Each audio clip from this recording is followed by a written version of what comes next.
Johnny Ludlow by Mrs. Henry Wood. Part 3. Johnny Ludlow, first series by Mrs. Henry Wood. Johnny Ludlow, first series, 1874, consists of 26 short, self-contained stories. Each chapter explores different events, mysteries, and social issues, with Johnny Ludlow either observing or participating. You can enjoy each story individually, making the series perfect for watching one chapter at a time. Chapter 5. Coming home to him. The year was getting on. Summer fruits were ripening. It had been a warm spring, and hot weather was upon us early. One fine Sunday morning, George Reed came out of his cottage and turned up Pyefinch Lane. His little girls were with him, one in either hand, in their clean cotton frocks and pinafores and straw hats. People had gone into church, and the bells had ceased. Reed had not been constant in attendance since the misfortune in the winter, when Major Perifer put him into prison. The month's imprisonment had altered him. His daughter Kathy's mysterious absence had altered him more. He seemed unwilling to face people, and any trifle was made an excuse to himself for keeping away from service. Today it was afforded by the baby's illness. Reed said to his wife that he would take the little girls out a bit to keep the place quiet. Rumors were abroad that he had heard once from Kathy, that she told him she should come back some day and surprise him and the neighbors, that she was all right, and he had no call to fret after her. Whether this was true or pure fiction, Reed did not say. He was a closer man than he used to be. Lifting the children over a stile in Pyefinch Lane, just beyond his garden, Reed strolled along the bypath of the field. It brought him to the high hedge skirting the premises of Major Perifer. The man had taken it by chance because it was a quiet walk. He was passing along slowly, the children running about the field, on which the second crop of grass was beginning to grow, when voices on the other side of the hedge struck on his ear. Reed quietly put some of the foliage aside and looked through, just as Major Perifer had looked through the hedge in Pyefinch Lane at him, that Sunday morning some few months before. Major Perifer had been suffering from a slight temporary indisposition. He did not consider himself sufficiently recovered to attend service, but neither was he ill enough to lie in bed. With the departure of his family for church, the Major had come strolling out in the garden in an airy dressing gown, and there saw his gardener picking peas. "Hello, Hottie. This ought to have been done before." "Yes, sir. I know it. I'm a little late," answered Hottie. "I shall have done in 2 or 3 minutes. The cook makes a fuss if I pick 'em too early. She says they don't eat so well." The peas were for the gratification of the Major's own palate, so he found no more fault. Hottie went on with his work, and the Major gave a general look round. On a near wall, at right angles with the hedge through which Reed was then peering, some fine apricots were growing, green yet. "These apricots want thinning, Hottie," observed the Major. "I have thinned 'em some, sir. Not enough. Our apricots were not as fine last year as they ought to have been." I said then they had not had sufficient room to grow. Green apricots are always useful. They make the best tart known. Major Perifer walked to the greenhouse, outside which a small basket was hanging, brought it back, and began to pick some of the apricots where they looked too thick. Reed outside watched the process, not alone. As luck had it, a man appeared on the field path who proved to be Gruff Blossom, the Jacobsons' groom, coming home to spend Sunday with his friends. Reed made a sign to Blossom to be silent, and caused him to look on also. With the small basket half full, the Major desisted, thinking possibly he had plucked enough, and turned away carrying it. Hottie came out from the peas, his task finished. They strolled slowly down the path by the hedge, the Major first, Hottie a step behind, talking about late and early peas, and whether Prussian blues or marrow fats were the best eating. "Do you see those weeds in the onion bed?" suddenly asked the Major, stopping as they were passing it. Hottie turned his head to look. A few weeds certainly had sprung up. He'd attend to it on the morrow, he told his master, and then said something about the work accumulating almost beyond him, since the under-gardener had been at home ill. "Pick them out now," said the Major. "There's not a dozen of them." Hottie stooped to do as he was bid. The Major made no more ado but stooped also, uprooting quite half the weeds himself. Not much more in all than the dozen he had spoken of, and then they went on with their baskets to the house. Never had George Reed experienced so much gratification since the day he came out of prison. "Did you see the Major at it?" Thinning his apricots and pulling up his weeds, he asked of gruff Blossom. And Blossom's reply, gruff as usual, was to ask what might be supposed to ail his eyes that he shouldn't see it. "Very good," said Reed. One evening in the following week, when we were sitting out on the lawn, the squire smoking, Mrs. Toddetly nursing her face in her hand, with toothache as usual, Todd teasing Hugh and Lena, and I up in the beech tree, a horseman rode in. It proved to be Mr. Jacobson. Giles took his horse, and he came and sat down on the bench. The squire asked him what he'd take, and being thirsty, he chose cider, which Thomas brought. "Here's a go," began Mr. Jacobson. "Have you heard what's up?" "I've not heard anything," answered the squire. "Major Perifer has a summons served on him for working in his garden on a Sunday, and is to appear before the magistrates at Ulster tomorrow," continued old Jacobson, drinking off a glass of cider at a draught. "No," cried Squire Toddetly. "It's a fact. Blossom, our groom, has also a summons served on him to give evidence." Mrs. Toddetly lifted her face. Todd left Hugh and Lena to themselves. I slid down from the beech tree, and we listened for more. But Mr. Jacobson could not give particulars, or say much more than he had already said. All he knew was that on Monday morning George Reed had appeared before the magistrates and made a complaint. At first they were unwilling to grant a summons, laughed at it, but Reed, in a burst of reproach, civilly delivered, asked why there should be a law for the poor and not for the rich, and in what lay the difference between himself and Major Perifer, that the one should be called to account and punished for doing wrong, and the other was not even to be accused when he had done it. "Brandon happened to be on the bench," continued Jacobson. "He appeared struck with the argument and signed the summons." The squire nodded. "My belief is," continued old Jacobson, with a wink over the rim of the cider glass, "that granting that summons was as good as a play to Brandon and the rest. I'd as leave, though, that they'd not brought Blossom into it." "Why?" asked Mrs. Toddetly, who had been grieved at the time at the injustice done to Reed. "Well, Perifer is a disagreeable man to offend, and he is sure to visit Blossom's part in this on me." "Let him," said Todd, with enthusiasm.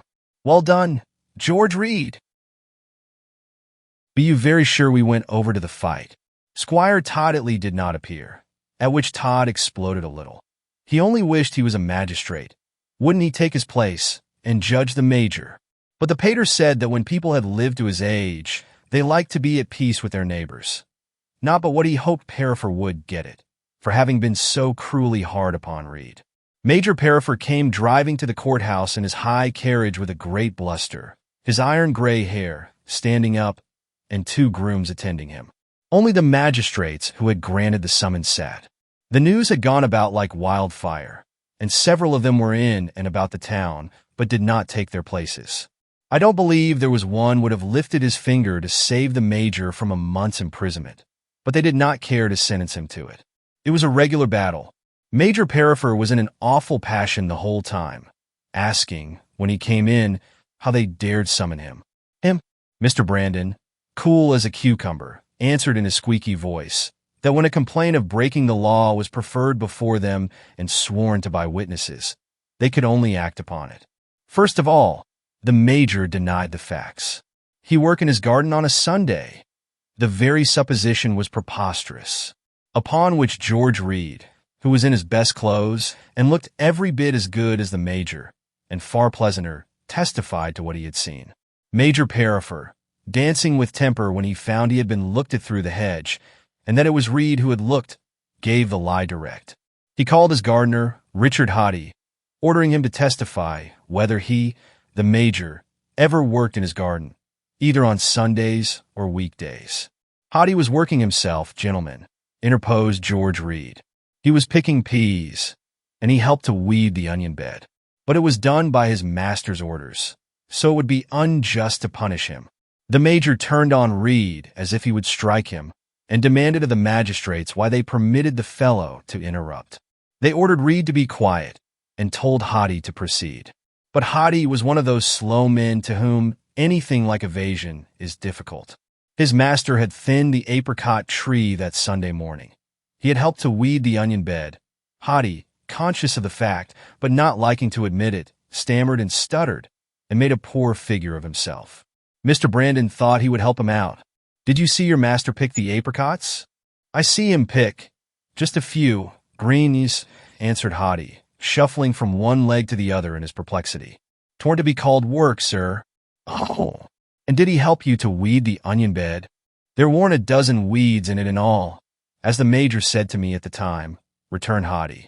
He see him, and stooped down on the spur o' the moment. And me too. We had him up in a twinkling. 'Twarn't work, sir. Couldn't be called it nohow. The major, he never do work at no time. Blossom had not arrived, and it was hard to tell how the thing would terminate. The major had this witness, Hottie such as he was, protesting that nothing to be called work was done. Reed had no witness, as yet. Old Jacobson is keeping Blossom back, Johnny, whispered Todd. It's a sin and a shame. No, he is not, I said. Look there. Blossom was coming in. He had walked over, and not hurried himself. Major Perifer plunged daggers into him, if looks could do it, but it made no difference to Blossom. He gave his evidence in his usual surly manner. It was clear and straightforward. Major Perifer had thinned the apricot tree for its own benefit, and had weeded the onion bed, Hottie helping at the weeds by order. What brought you spying at the place? James Blossom demanded a lawyer on the major's behalf. Accident, was the short answer. Indeed. You didn't go there on purpose, I suppose, and skulk under the hedge on purpose, and peer into the major's garden on purpose? No, I didn't, said Blossom. The field is open to every one, and I was crossing it on my way to Old Father's. George Reed made me a sign afore I came up to him, to look in, as he was doing, and I did so, not knowing what there might be to see. It would be nothing to me if the major worked in his garden of a Sunday from sunrise to sunset. He's welcome to do it. But if you summon me here and ask me, did I see him working, I say yes, I did. Why'd you send me a summons, if you don't want me to tell the truth? Let me be. And I'd said nothing to mortal man. Evidently nothing favorable to the defense could be got out of James Blossom. Mr. Brandon began saying to the major that he feared there was no help for it. They should be obliged to convict him. And he was met by a storm of reproach. Convict him, roared the major, for having picked 2 or 3 green apricots, and for stooping to pull up a couple or so of worthless weeds. He would be glad to ask which of them, his brother magistrates sitting there, would not pick an apricot or a peach or what not on a Sunday if he wanted to eat one. The thing was utterly preposterous. And what was it I did? Demanded George Reed, drowning voices that would have stopped him. I went to the garden to get up a bunch of turnips for my sick wife, and seeing some withered weeds flung on the bed, I drew them off with the hoe. What was that, I asked? And it was no more, gentlemen, in the sight of heaven. No particular answer was given to this. Perhaps the justices had none ready. Mr. Brandon was beginning to confer with the other 2 in an undertone, when Reed spoke again. I was dragged up here in handcuffs and told I had broken the law. Major Perifer said to me himself that I had violated the sanctity of the Sabbath. Those were the words, and therefore I must be punished. There was no help for it. What has he done?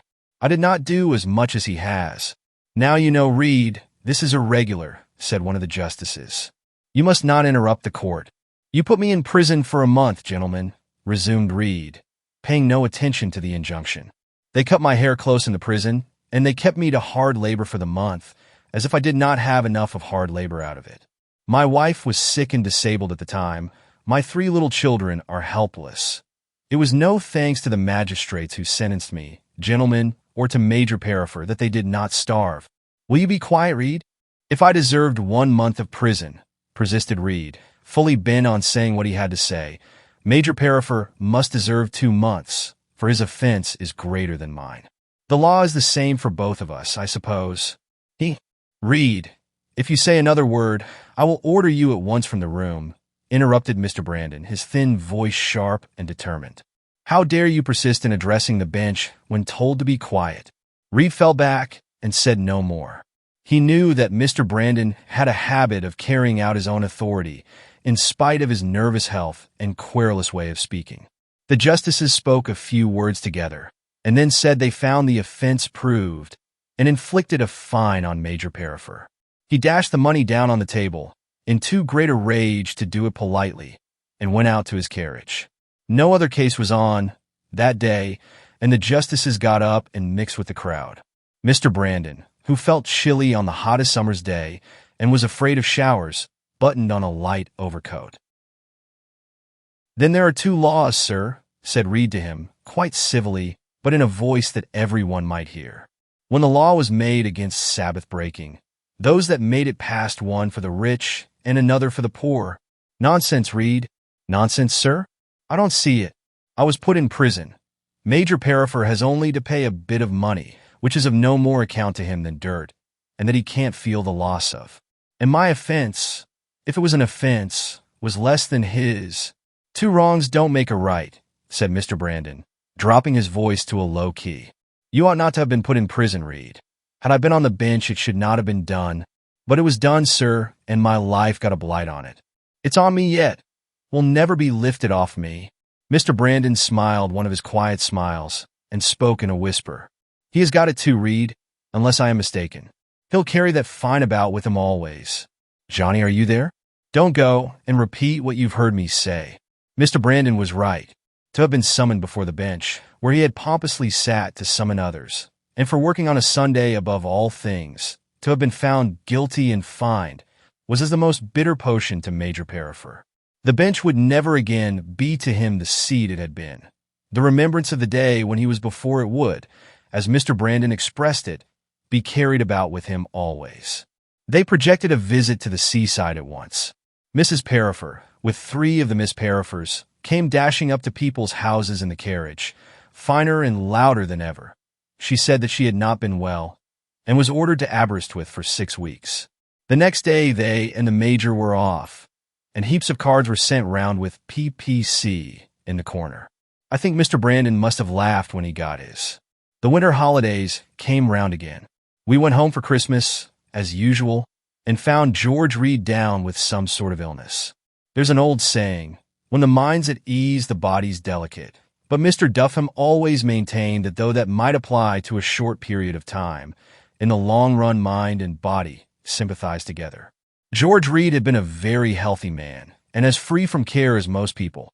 This last year care and trouble and mortification had lain on his mind, and at the beginning of winter his health broke down. It was quite a triumph, in the matter of opinion, for old Duffham. The illness began with a cough and low fever, neither of which can laborers afford time to lie up for. It went on to more fever and to inflammation of the lungs. There was no choice then, and Reed took to his bed. For the most part, when our poor people fell ill, they had to get well again without notice being taken of them. But events had drawn attention to Reed and made him a conspicuous character. His illness was talked of, and so he received help. Ever since the prison affair, I had felt sorry for Reed, as had Mrs. Todditley. "I have had some nice strong broth made for Reed, Johnny," she said to me one day in January. "It's as good and nourishing as beef tea. If you want to walk, you might take it to him." Todd had gone out with the squire. I felt dull, as I generally did without him, and put on my hat and coat. Mrs. Todditley had the broth put into a bottle, and brought it to me wrapped in paper. "I would send him a drop of wine as well, Johnny, if you'd take care not to break the bottles, carrying 2 of them." "No fear." I put the one bottle in my breast pocket, and took the other in my hand. It was a cold afternoon, the sky of a steely blue, the sun bright, the ground hard. Major Perifer and 2 of his daughters, coming home from a ride, were cantering in at the gates as I passed, the groom riding after them. I lifted my hat to the girls, but they only tossed their heads. Reed was getting over the worst then, and I found him sitting by the kitchen fire, muffled in a bed rug. Mrs. Reed took the bottles from me in the bacchus, as they called the place where the washing was done, for Reed was sensitive and did not like things to be sent to him. "Please God, I shall be at work next week," said Reed with a groan, and I saw he knew that I had brought something. He had been saying that all along, for 5 weeks now. I sat down opposite to him, and took up the boy, Georgie. The little shaver had come round to me, holding by the chairs. "It's going to be a hard frost, Reed." "Is it, sir?" "Out o' door, weather don't seem to be of much odds to me now. And a fall o' some sort's not far off, as my wrist tells me," put in Mrs. Reed. Years ago she had broken her wrist and felt it always in change of weather. "Maybe some snow's coming." I gave Georgie a biscuit, The two little girls, who had been standing against the press, began to come slowly forward. They guessed there was a supply in my pocket. I had dipped into the biscuit basket at home before coming away. The two put out a hand each without being told, and I dropped a biscuit into them. It had taken neither time nor noise, and yet there was someone standing inside the door when I looked up again, who must have come in stealthily. Someone in a dark dress and a black and white plaid shawl. Mrs. Reed looked, and the children looked, and then Reed turned his head to look also. I think I was the first to know her. She had a thick black veil before her face, and the room was not light. Reed's illness had left him thin, and his eyes appeared very large. They assumed a sort of frightened stare. "Father, you are sick." Before he could answer, she had run across the brick floor and thrown her arms round his neck. "Kathy!" The two girls were frightened and flew to their mother. One began to scream, and the other followed suit. Altogether, there was a good deal of noise and commotion. Georgie, like a brave little man, sucked his biscuit through it all with great composure. What Reed said or did, I had not noticed. I think he tried to fling Kathy from him, to avoid suffocation perhaps. She burst out laughing in her old light manner, and took something out of the body of her gown, under the shawl. "No need, father. I am as honest as anybody," said she. "Look at this." Reed's hand shook so that he could not open the paper or understand it at first when he had opened it. Kathy flung off her bonnet and caught the children to her. They began to know her then and ceased their cries. Presently Reed held the paper across to me, his hand trembling more than before, and his face, that illness had left white enough, yet more ghastly with emotion.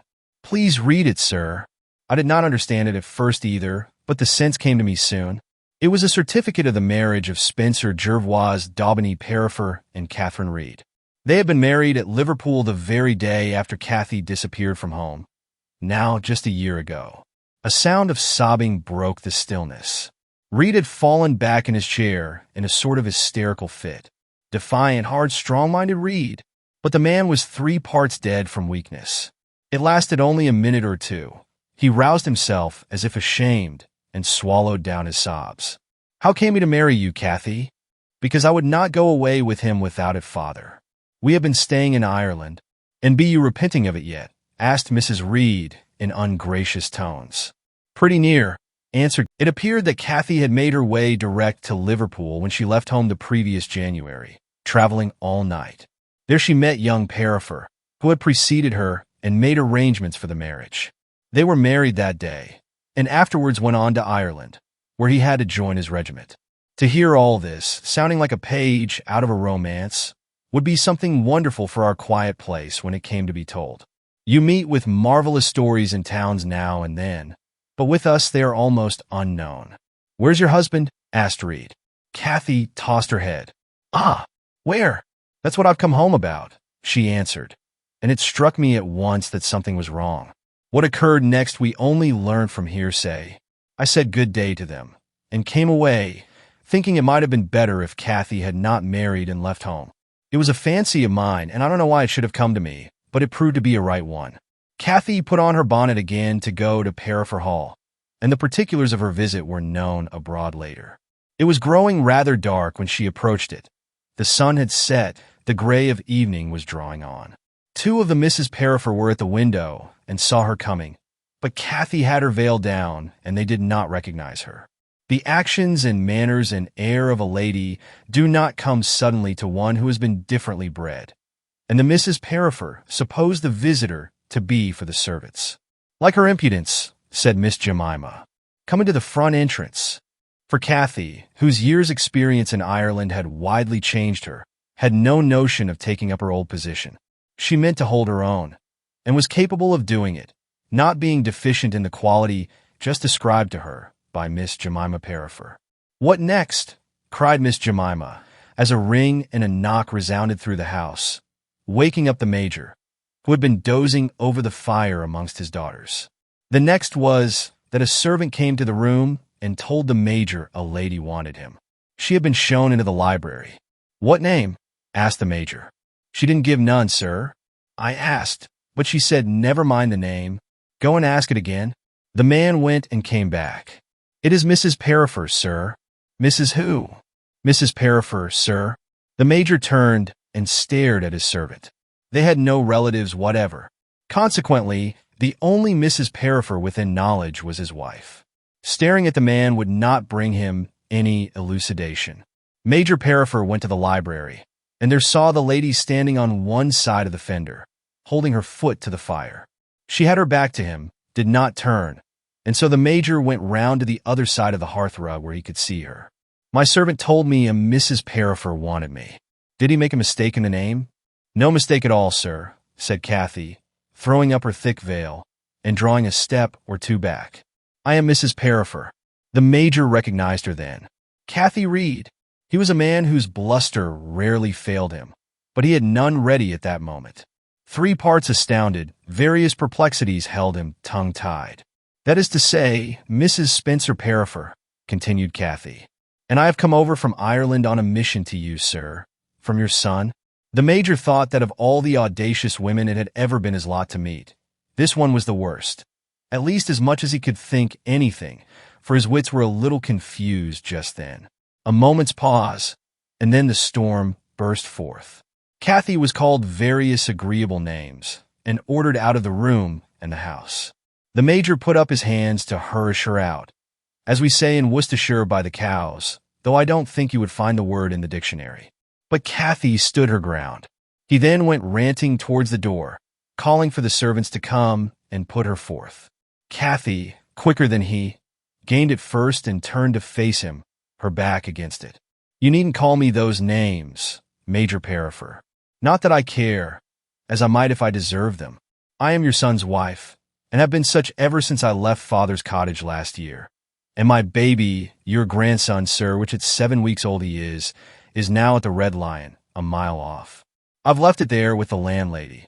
He could not put her out of the room unless by force. He looked ready to kick and strike her, but in the midst of it a horrible dread rose up in his heart that the calmly spoken words were true. Perhaps from the hour when Reed had presented himself at the house to ask for his daughter, the evening of the day he was discharged from prison, up to this time, Major Perifer had never thought of the girl.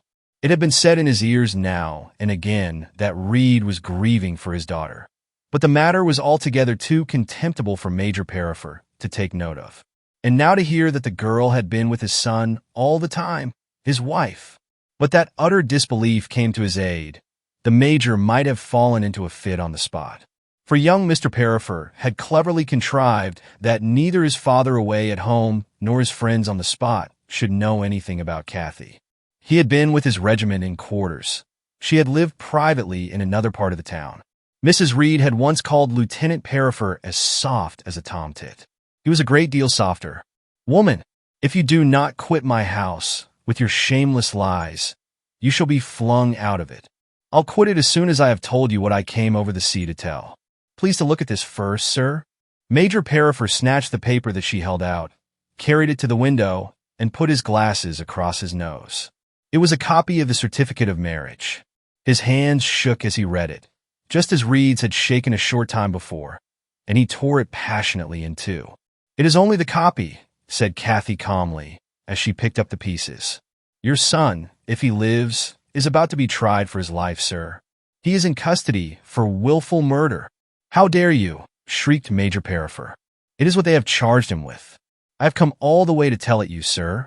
Major Perifer, brought to his senses by fright, could only listen. Kathy, her back against the door still, gave him the heads of the story.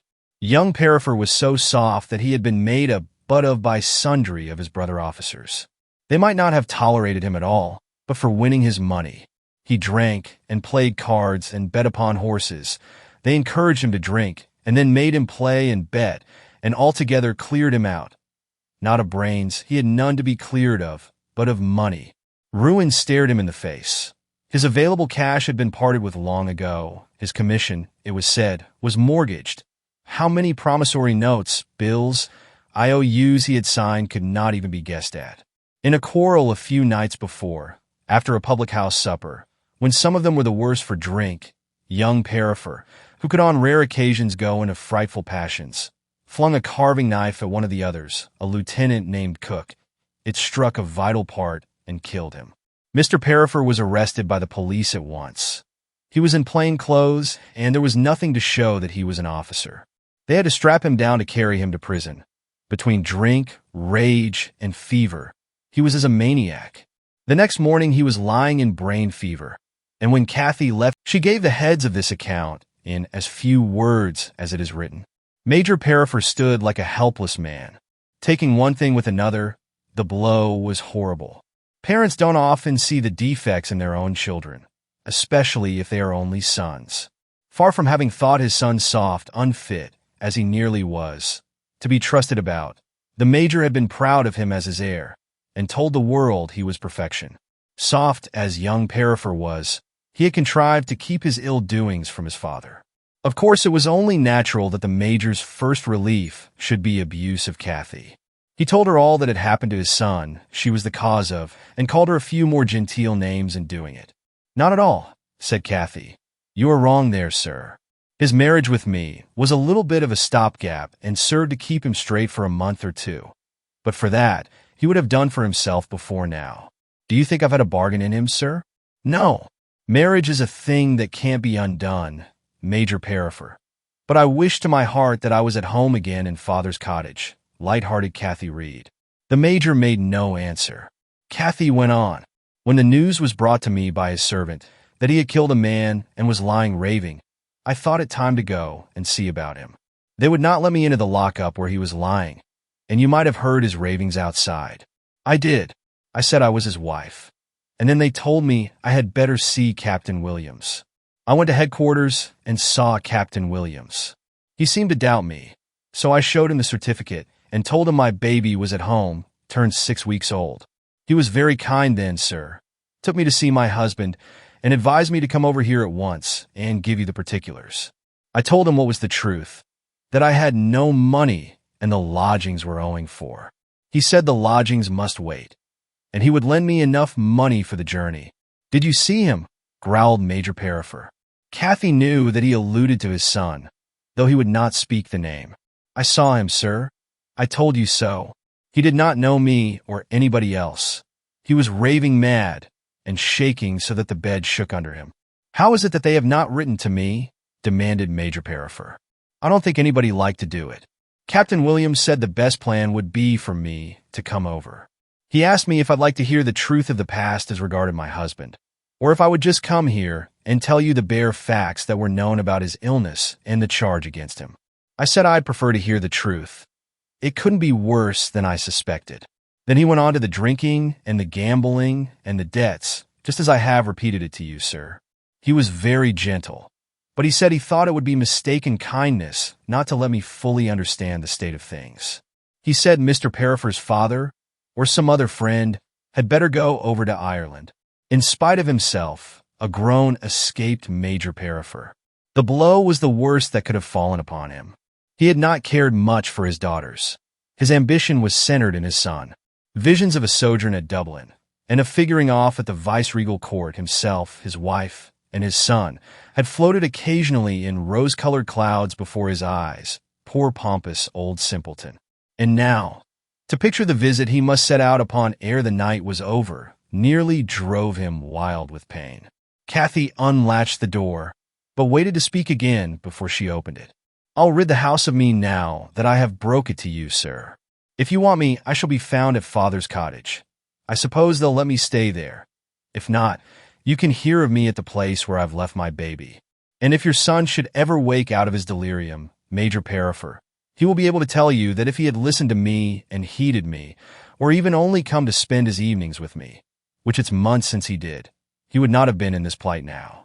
Should they try him for murder, and nothing can save him from it if he gets well? Aye."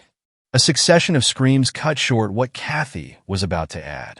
In her surprise, she drew wide the door and was confronted by Miss Jemima Perifer. That young lady, curious upon the subject of the visit and visitor, had thought it well to put her ear to the library door.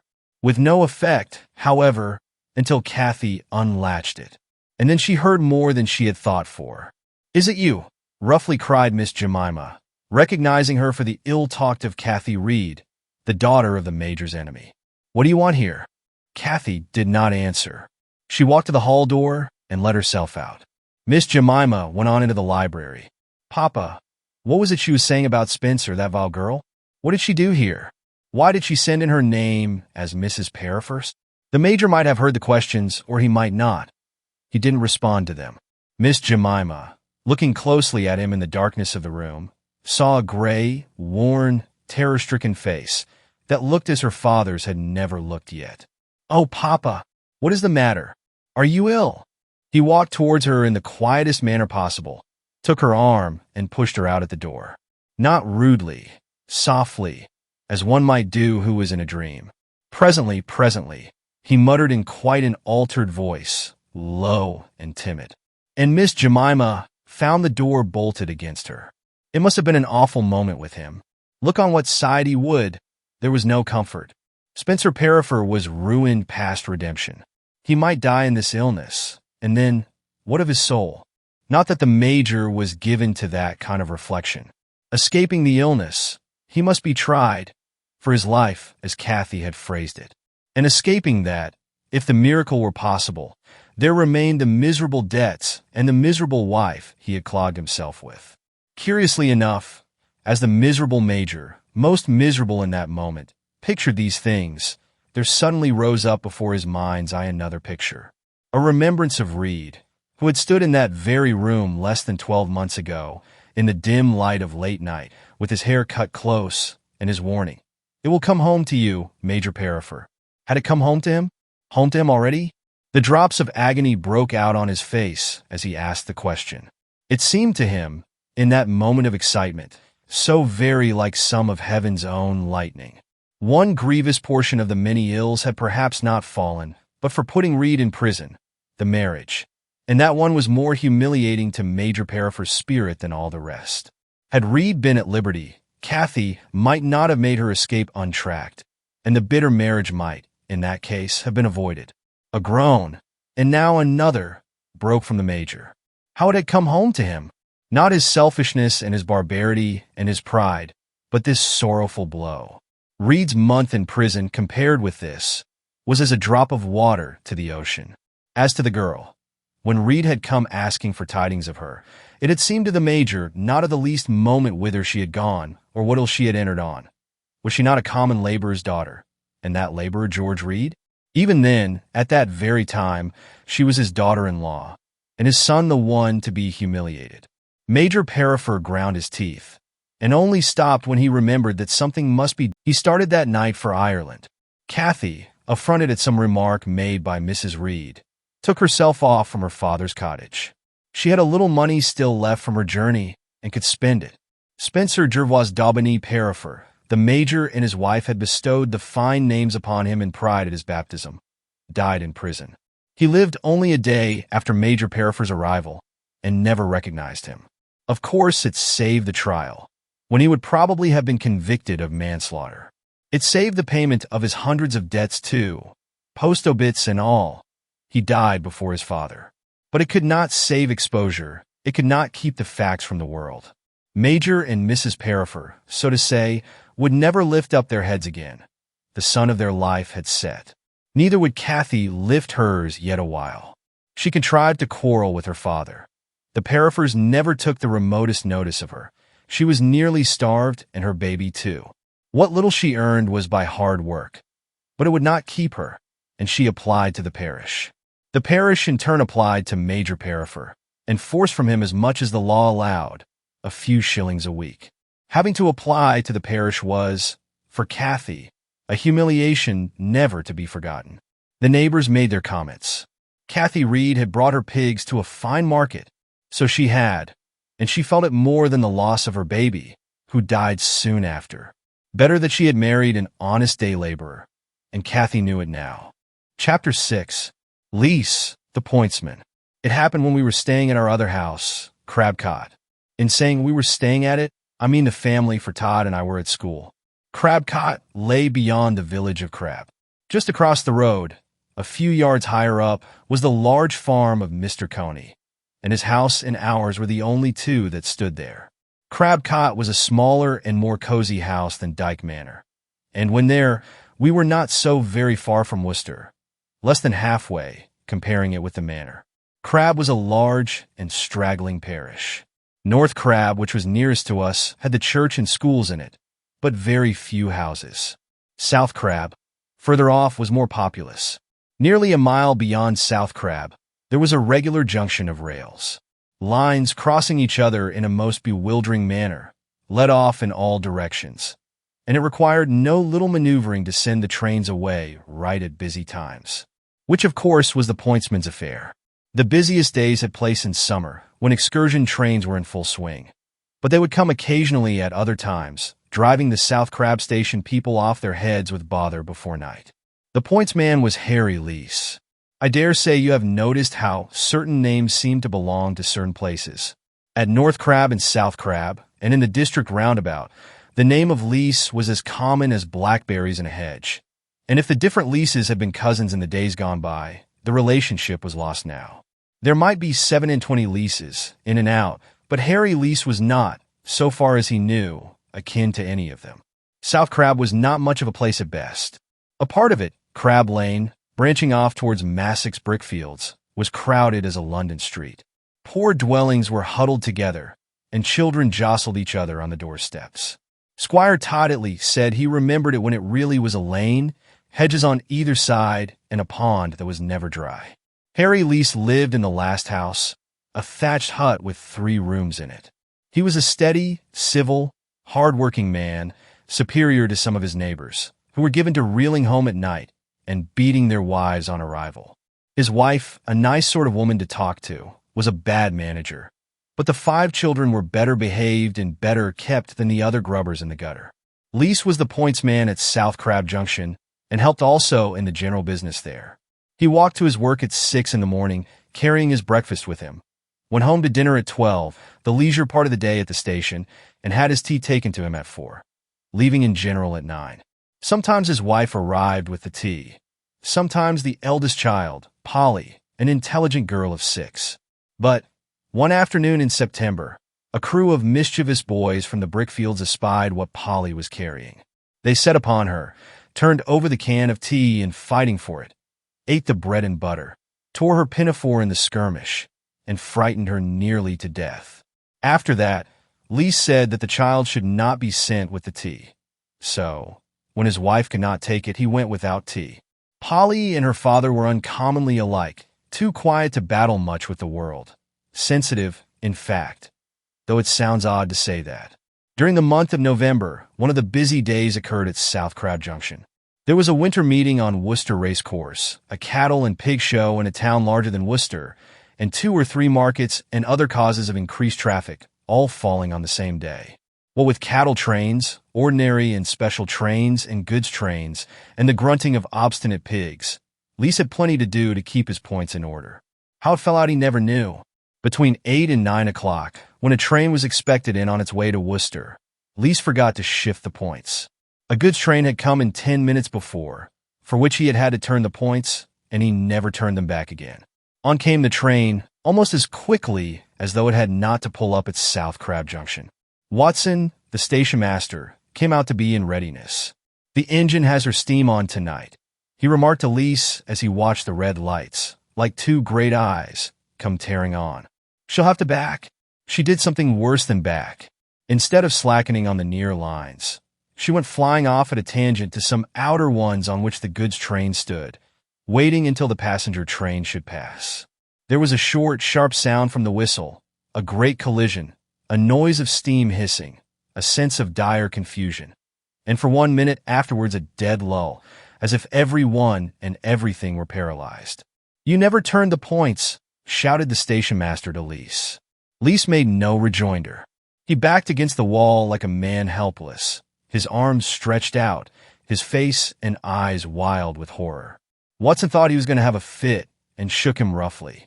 "You've done it nicely, you have," he added, as he flew off to the scene of disaster, from which the steam was beginning to clear away. But Lease reached it before him. "God forgive me. God have mercy upon me." A porter, running side by side with Lease, heard him say it. In telling it afterwards, the man described the tone as one of intense, piteous agony. The squire and Mrs. Todditley, who had been a few miles off to spend the day, were in the train with Lena. The child did nothing but cry and sob, not with damage but fright. Mr. Coney also happened to be in it, and Ma Sock, who owned the brick fields. They were not hurt at all, only a little shaken, and, as the squire put it afterwards, mortally scared. Ma Sock, an underbred man, who had grown rich by his brick fields, was more pompous than a lord. The three seized upon the station master. "Now then, Watson," cried Mr. Coney, "what was the cause of all this? If there have been any negligence here, and I know there have, you shall be transported for it, Watson, as sure as I'm a living man," roared Ma Sock.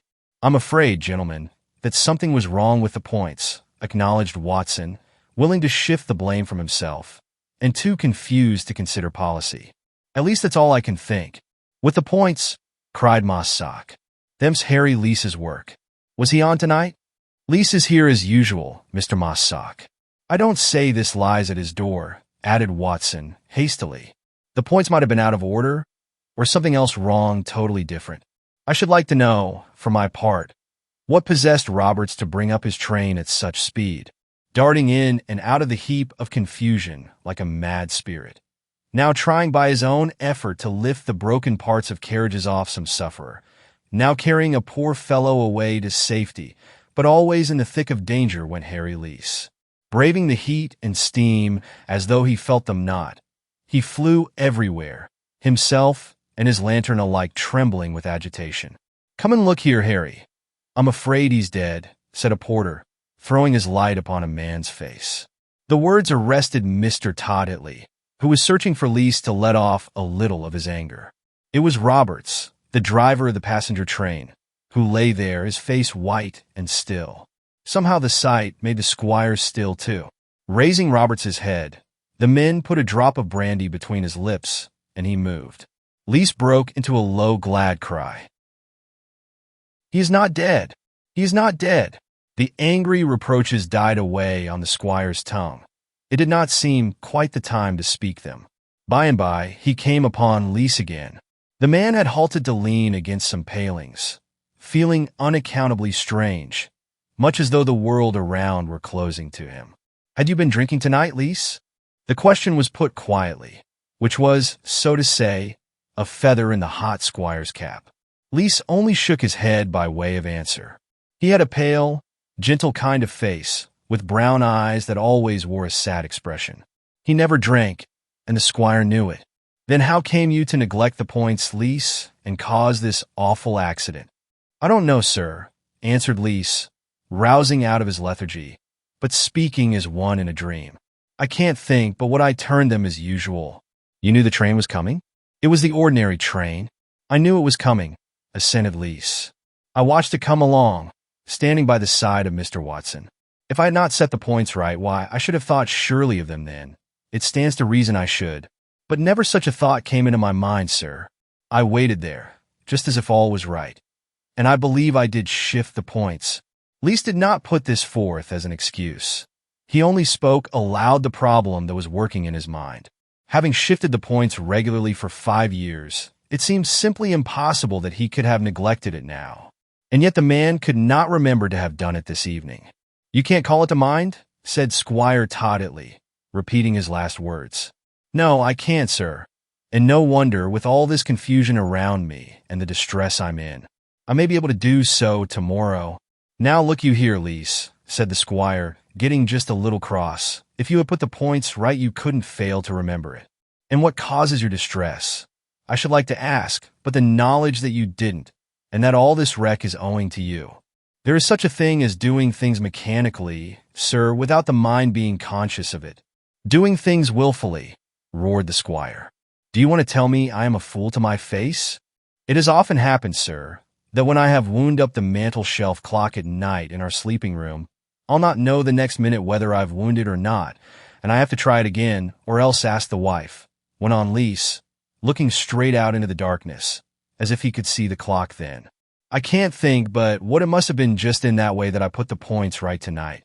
Squire Todditley, in his anger, which was growing hot again, felt that he should like to give Leese a sound shaking. He had no notion of such talk as this. "I don't know whether you are a knave or a fool, Leese. Killing men and women and children, breaking arms and legs, putting a whole trainful in a mortal fright, smashing property and engines to atoms, turning the world, in fact, upside down, so that people don't know whether they stand on their heads or their heels.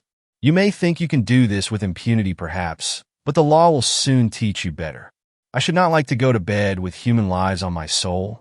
The squire disappeared in a whirlwind. Lys, who seemed to have taken a leaf out of his own theory, and listened mechanically, closed his eyes and put his head back against the palings, like one who has had a shock. He went home when there was nothing more to be done.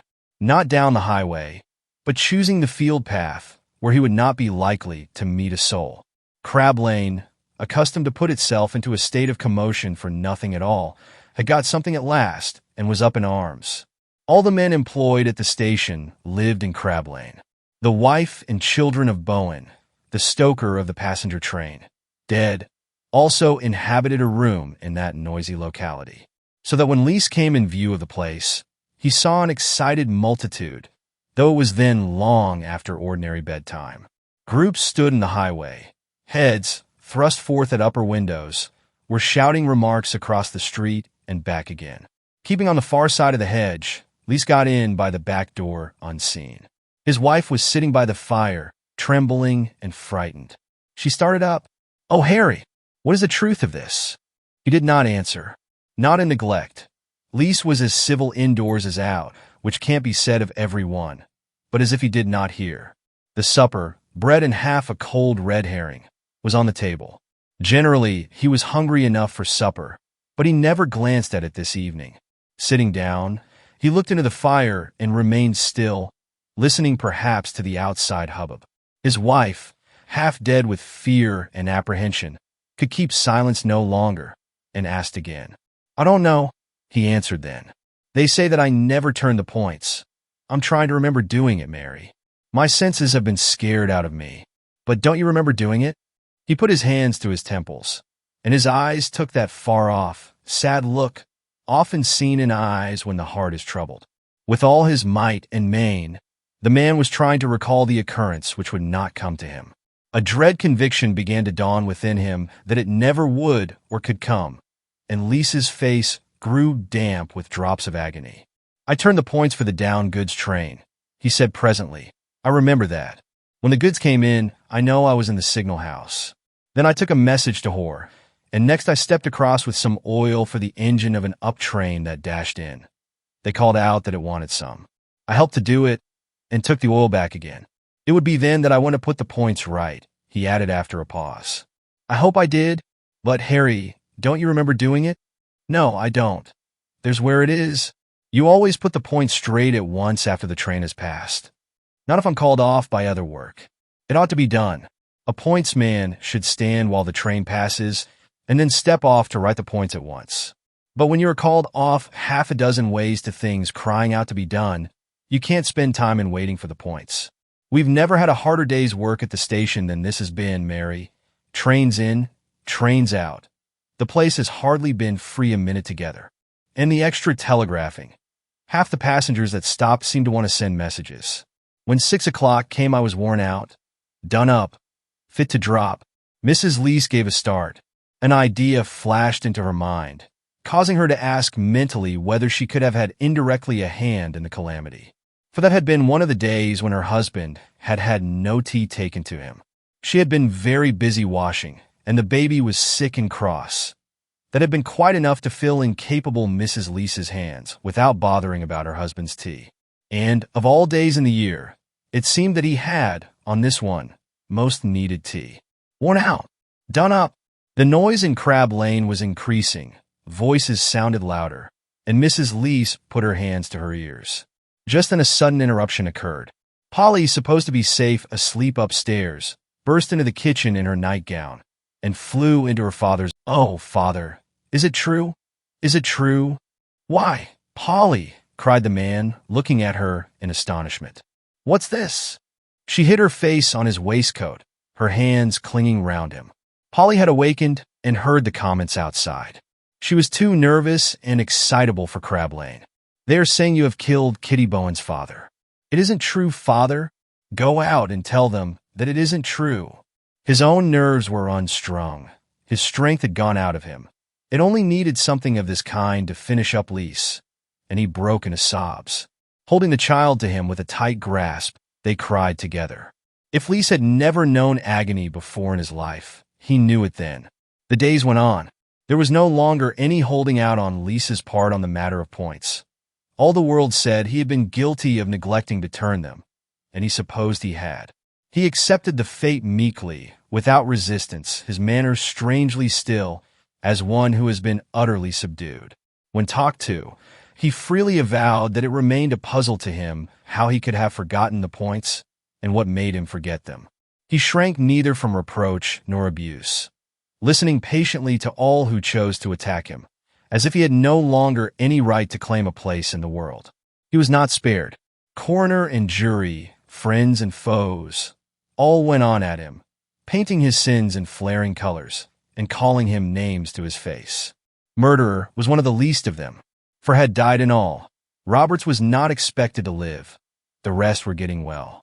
There would have been no trouble over the inquest, held at the Bull, between Crab Lane and the station. It might have been finished in a day, and Lise committed for trial, but that one of those who had died was a lawyer, and his brother also a lawyer, and other of his relatives, likewise lawyers, chose to make a commotion. Mr. Mossock helped them. Passengers must be examined, rails tried, the points tested. Every conceivable obstacle was put in the way of a conclusion. 15 times had the jury to go and look at the spot and see the working of the points tested. And so the inquest was adjourned from time to time and might be finished perhaps something under a year. The public were like so many wolves, all howling at Lise. From the aforesaid relatives in Brickfield Mossock down to the men and women of Crab Lane. Lise was at home on bail, surrendering himself at every fresh meeting of the inquest. A few wretched malcontents had begun to hiss him as he passed in and out of Crab Lane. When we got home for the Christmas holidays, nothing met us but tales of Lise's wickedness in having sent one train upon the other. The squire grew hot in talking of it. Todd, given to be contrary, said he should like to have Lise's own version of the affair, a remark that affronted the squire. You can go off and get it from him, sir. Lise won't refuse it. He'd give it to the Dickens for the asking. He likes nothing better than to talk about it. After all, it was only a misfortune, said Todd. It was not willfully done. Not willfully done, stuttered the pater in his rage. When I and Lena and her mother were in the train, and might have been smashed to atoms. When Coney and Mossock, not that I like the fellow, and scores more were put in jeopardy, and some were killed. Yes, sir, killed. A misfortune. Johnny, if you stand there grinning like an idiot, I'll send you back to school. You shall both pack off this very hour. A misfortune, indeed. Lise deserves hanging. The next morning we came upon Lise accidentally in the fields. He was leaning over the gate amongst the trees as Todd and I crossed the rivulet bridge, which was nothing but a plank or two. A couple of bounds, and we were up with him. Now for it, Lise, cried Todd. Let us hear a bit about the matter. How Lise was altered. His cheeks were thin and white. His eyes had nothing but despair in them. Standing up, he touched his hat respectfully. Aye, sir, it has been a sad time, answered Lise in a low, patient voice, as if he felt worn out. I little thought when I last shut you and Master Johnny into the carriage the morning you left, that misfortune was so close at hand. For, just before it happened, we had been at home for a day's holiday. Well, tell us about it. Todd stood with his arm round the trunk of a tree, and I sat down on an opposite stump. Lise had very little to say, nothing, except that he must have forgotten to change the points. And that made Todd stare. Todd, like the pater, was hasty by nature. Knowing Lise's good character, he had not supposed him guilty. And to hear the man quietly admit that he was excited Todd's ire. What do you mean, Lise? Mean, sir, returned Lise meekly. Do you mean to say that you did not attend to the points? That you just let one train run onto the other? Yes, sir. That is how it must have been. I didn't believe it, sir, for a long time afterwards. Not for several hours. A long time that, said Todd, an unpleasant sound of mockery in his tone. No, sir. I know it's not much, counting by time, answered Lise patiently. But nobody can ever picture how long those hours seemed to me. They were like years. I couldn't get the idea into me at all that I had not set the points as usual. It seemed a thing incredible. But, try as I would, I was unable to call to mind having done it. Well, I must say, that is a nice thing to confess to, Lise. And there was I, yesterday afternoon, taking your part and quarreling with my father. I am sorry for that, sir. I'm not worth having my part taken in anything since that happened. But how came you to do it? It's a question I shall never be able to answer, sir. We had a busy day, we're on the run from morning till night, and there was a great deal of confusion at the station. But it was no worse than many a day that has gone before it. Well, I shall be off, said Todd. This has shut me up. I thought of going in for you, Lise, finding everyone else was dead against you. A misfortune is a misfortune, but willful carelessness is sin. And my father and his wife and my little sister were in the train. Come along, Johnny. Directly, Todd. I'll catch you up. I say, Lise, how will it end? I asked as Todd went on. It can't end better than 2 years' imprisonment for me, sir, and I suppose it may end worse. It is not that I think of— What else, then? 4 dead already, sir. 4, and 1 soon to follow them, making 5, he answered, his voice hushed to a whisper. Master Johnny, it lies on me always, a dreadful weight never to be got rid of. When I was young, I had a sort of low fever, and used to see in my dreams some dreadful task too big to be attempted, and yet I had to do it, and the weight on my mind was awful. I didn't think, till now, such a weight could fall in real life. Sleeping or waking, sir, I see those 4 before me dead. Squire Toddley told me that I had their lives on my soul. And it is so. I did not know what to answer. So you see, sir, I don't think much of the imprisonment. If I did, I might be wanting to get the suspense over. It's not any term of imprisonment, no, not though it were for life, that can wash out the past. I'd give my own life, sir, twice over if that could undo it. Lise had his arm on the gate as he spoke, leaning forward. If people knew how I'm punished within myself, Master Johnny, they'd perhaps not be so harsh upon me. I have never had a proper night's rest since it happened, sir.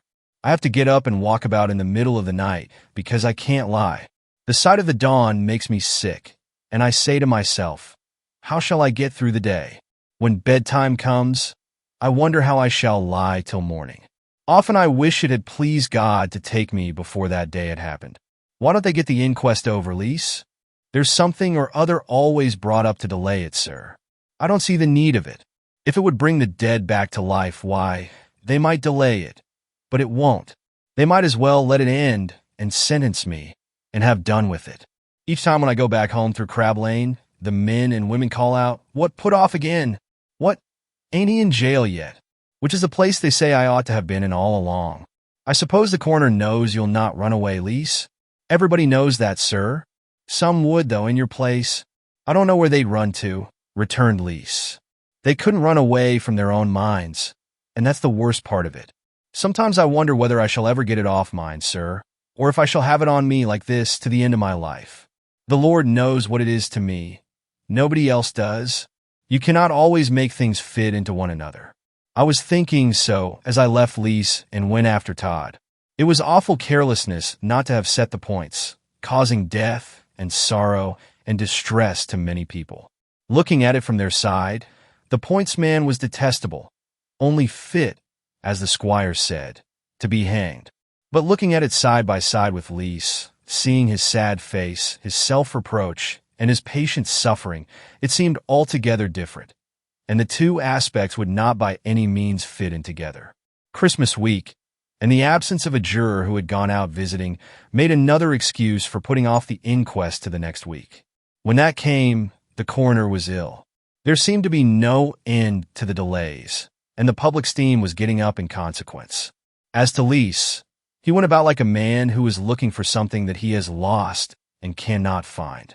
One day, when the ice lay in Crab Lane, and I was taking the slides on my way through it to join Todd, who had gone rabbit shooting, a little girl ran across my feet and was knocked down. I fell too, and the child began to cry. Picking her up, I saw it was Polly Lise. "You little stupid! Why did you run into my path like that?" "Please, sir, I didn't see you," she sobbed. "I was running after father. Mother saw him in the field yonder, and sent me to tell him we got a bit o' fire." Polly had grazed both her knees.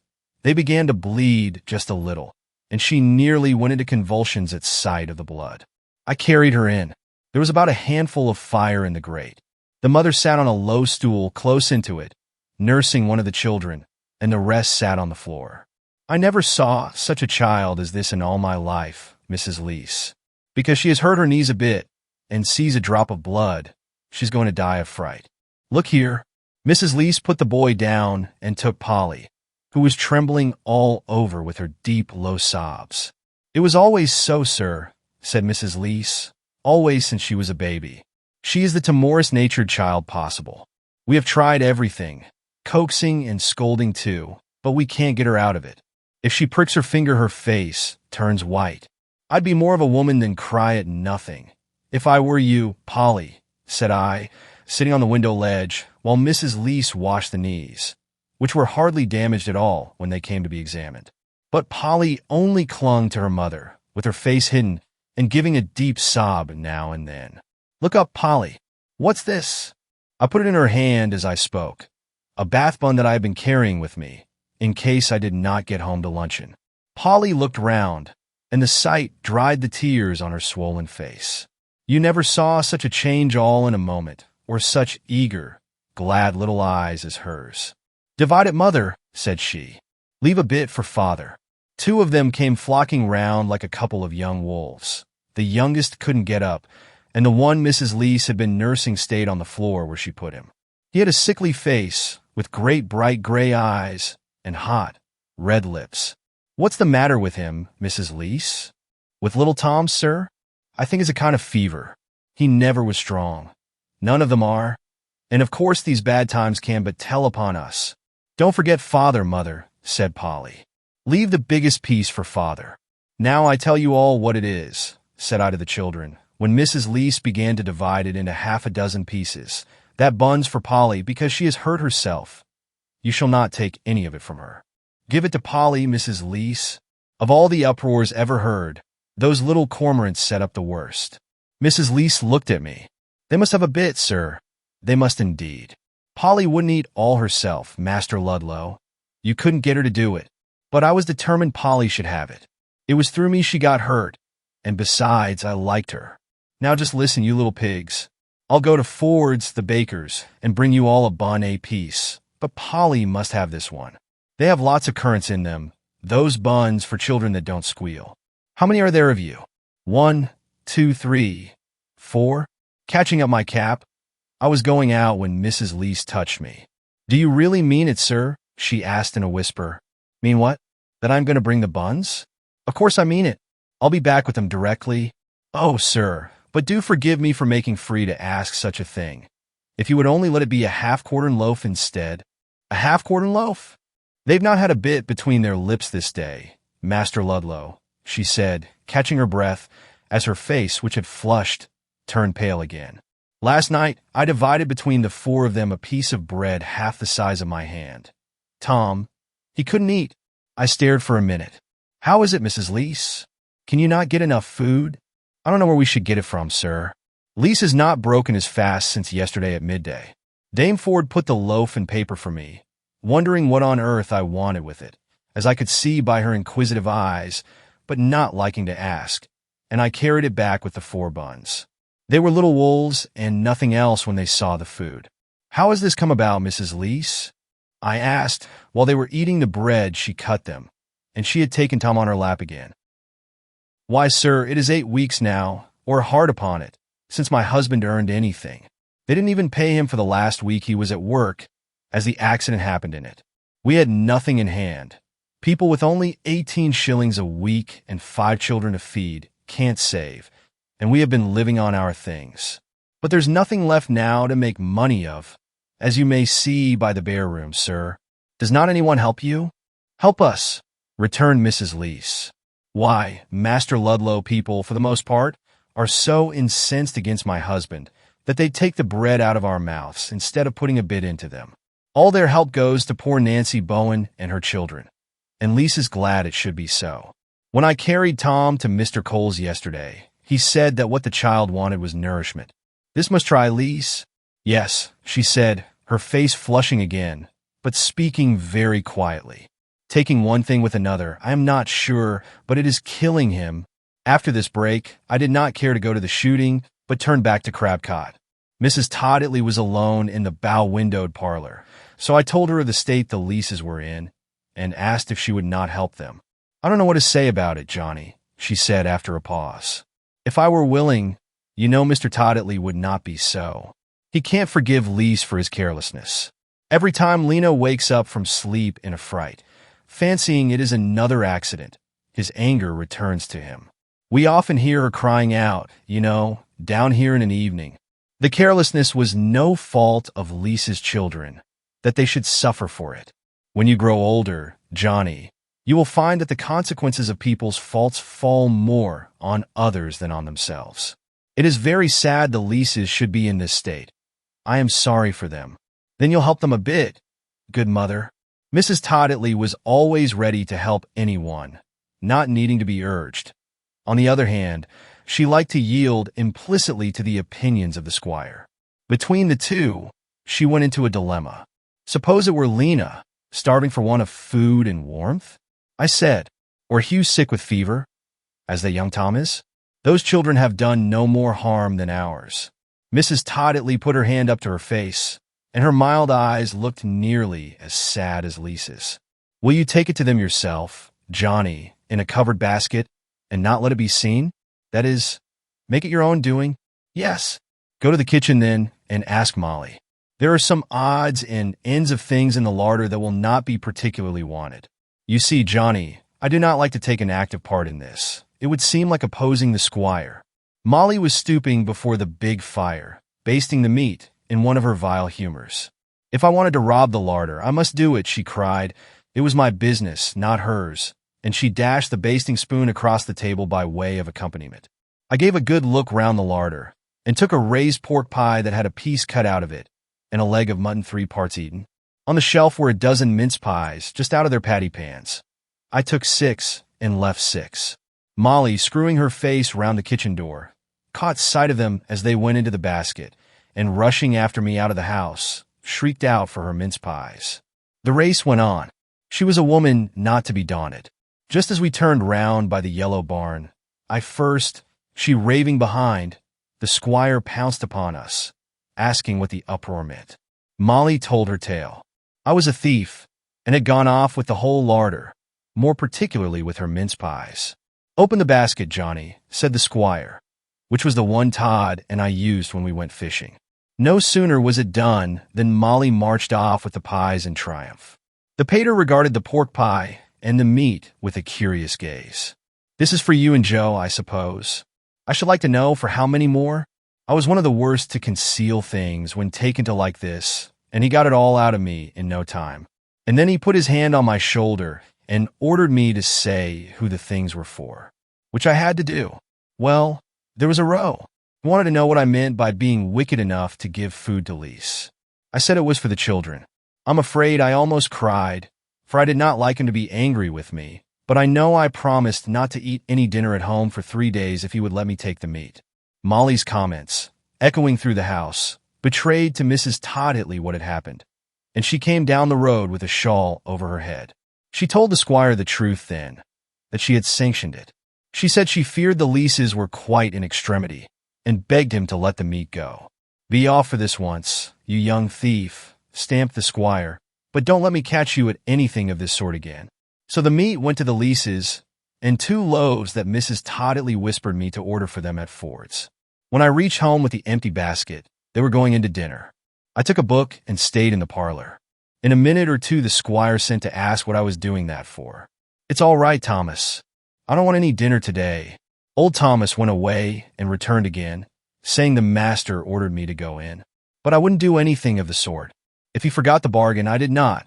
Out came the squire, his face red, napkin in hand, and laid hold of me by the shoulders. You obstinate young Turk! How dare you defy me? Come along. But it is not to defy you, sir. It was a bargain, I promised. What was a bargain? That I should not have any dinner for 3 days. Indeed, I meant it. The squire's answer was to propel me into the dining room. Move down, Joe, he said. I'll have him by me today. I'll see whether he is to starve himself out of bravado. Why, "What's up?" asked Todd, as he went to a lower seat. "What have you been doing, Johnny?" "Never mind," said the squire, "putting enough mutton on my plate for two." "You eat that, Mr. Johnny?" It went on so throughout dinner. Mrs. Todditley gave me a big share of apple pudding, and when the macaroni came on, the squire heaped my plate.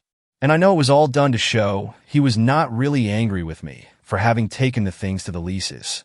Mr. Cole, the surgeon, came in after dinner and was told of my wickedness. Lena ran up to me and said might she send her new sixpence to the poor little children who had no bread to eat. "What's that lease about, that he does not go to work?" asked the squire in loud tones, letting folks hear that his young ones are starving. "The man can't work," said Mr. Cole. "He is out on probation, waiting for the verdict and the sentence on him that is to follow." "Then why don't they return their verdict and sentence him?" demanded the squire in his hot way. "Ah," said Mr. Cole, "it's what they ought to have done long ago." "What will it be?" "Transportation. I should take care it was not if I were on the jury. The man had too much work on him that day, and had nothing to eat or drink for too many hours." "I won't hear a word in his defense," growled the. When the jury met for the last time, Lise was ill. A day or two before that, someone had brought Lise word that Roberts, who had been lingering all that time in the infirmary at Worcester, was going at last. Upon which Lise started to see him. It was not the day for visitors at the infirmary, but he gained admittance. Roberts was lying in the accident ward, with his head low and a blue look in his face. And the first thing Lise did, when he began to speak, was to burst out crying. The man's strength had gone down to nothing, and his spirit was broken. Roberts made out that he was speaking of his distress at having been the cause of the calamity, and asking to be forgiven. "Mate," said Roberts, putting out his hand that Lise might take it, "I've never had an ill thought to ye. Mishaps come to all of us that have to do with rail traveling. Us drivers get more nor you pointsmen. It might have happened to me to be the cause, just as well as to you. Don't think no more of it. Say you forgive me," urged Lise, "or I shall not know how to bear it." "I forgive thee with my whole heart and soul. I've had a spell of it here, Lise, waiting for death, knowing it must come to me, and I've got to look for it kindly. I don't think I'd go back to the world now if I could. I'm going to a better. It seems just peace, and nothing less. Shake hands, mate." They shook hands. "I wish you'd lift my head a bit," Roberts said, after a while. "The nurse she come and took away my pillow, thinking I might die easier, I suppose. I've seen her do it to others. Maybe I was most gone, and the sight of you woke me up again like." Lee sat down on the bed and put the man's head upon his breast in the position that seemed most easy to him, and Roberts died there. It was one of the worst days we had that winter. Lee had a night's walk home of many miles, the sleet and wind beating upon him all the way. He was not well clad either, for his best things had been pawned, so that when the inquest assembled 2 days afterwards, Lise did not appear at it. He was in bed with inflammation of the chest, and Mr. Cole told the coroner that it would be dangerous to take him out of it. Some of them called it bronchitis, but the squire never went in for new names, and never would. "I tell you what it is, gentlemen," broke in Mr. Cole, when they were quarreling as to whether there should be another adjournment or not. "You'll put off and put off, until Lise slips through your fingers." "Oh, will he though?" blustered old Moss Sock. "He had better try at it. We'd soon fetch him back again." "You be clever to do it," said the doctor. Anyway, whether it was this or not, they thought better of the adjournment and gave their verdict. Manslaughter against Henry Lise, and the coroner made out his warrant of committal to Worcester County Prison, where Lise would lie until the March Assizes. "I am not sure, but it ought to have been returned willful murder," remarked the squire, as he and the doctor turned out of the bull and picked their way over the slush towards Crab Lane. "It might make no difference, one way or the other," answered Mr. Cole. "Make no difference? What do you mean?" "Murder and manslaughter are 2 separate crimes, Cole, and must be punished accordingly. You see, Johnny, what your friend Lise has come to. What I meant, squire, was this, that I don't much think Lise will live to be tried at all. Not live? I fancy not, unless I am much mistaken. His life will have been claimed by its giver long before March." The squire stopped and looked at Cole. "What's the matter with him? This inflammation that you went and testified to, that will be the cause of death, as returned to the registrar." "Why, you speak just as if the man were dying now, Coles. And I think he is. Lise has been very low for a long time, added Mr. Cole, half-clad and not a quarter fed. But it is not that, Squire. Heart and spirit are alike broken. And when this cold caught him, he had no stamina to withstand it, and so it has seized upon a vital part. Do you mean to tell me to my face that he will die of it? Cried the squire, holding on by the middle button of old Cole's greatcoat. Nonsense, man. You must cure him. We did not want him to die, you know. His life or his death, as it may be, are in the hands of one higher than I, Squire. I think I'll go in and see him, said the squire meekly. Lise was lying on a bed close to the floor when we got to the top of the creaky stairs, which had threatened to come down with the squire's weight and awkwardness. He had dozed off, and little Polly, sitting on the boards, had her head upon his arm. Her starting up awoke Lise. I was not in the habit of seeing dying people, but the thought struck me that Lise must be dying. His pale, weary face wore the same hue that Jake's had worn when he was dying, if you have not forgotten him. God bless me, exclaimed the squire. Lise looked up with his sad eyes. He supposed they had come to tell him officially about the verdict, which had already reached him unofficially. Yes, gentlemen, I know it, he said, trying to get up out of respect and falling back. Manslaughter. I'd have been present if I could. Mr. Cole knows I wasn't able. I think God is taking me instead. But this won't do, you know, Lise, said the squire. We don't want you to die. Well, sir, I'm afraid I am not good for much now. And there'd be the imprisonment and then the sentence so that I could not work for my wife and children for some long years. When people come to know how I repented of that night's mistake and that I have died of it, why, they'll perhaps befriend them and forgive me. I think God has forgiven me. He is very merciful. I'll send you in some port wine and jelly and beef tea, and some blankets, Lise, cried the squire quickly, as if he felt flurried. And Lise, poor fellow, I am sorry for having been so angry with you. Thank you for all favors, sir, past and present. But for the help from your house, my little ones would have starved. God bless you all, and forgive me. Master Johnny, God bless you. You'll rally yet, Lise. Take heart, said the squire. No, sir, I don't think so. The great dark load seems to have been lifted off me, and light to be breaking. Don't sob, Polly. Perhaps father will be able to see you from up there as well as if he stayed here.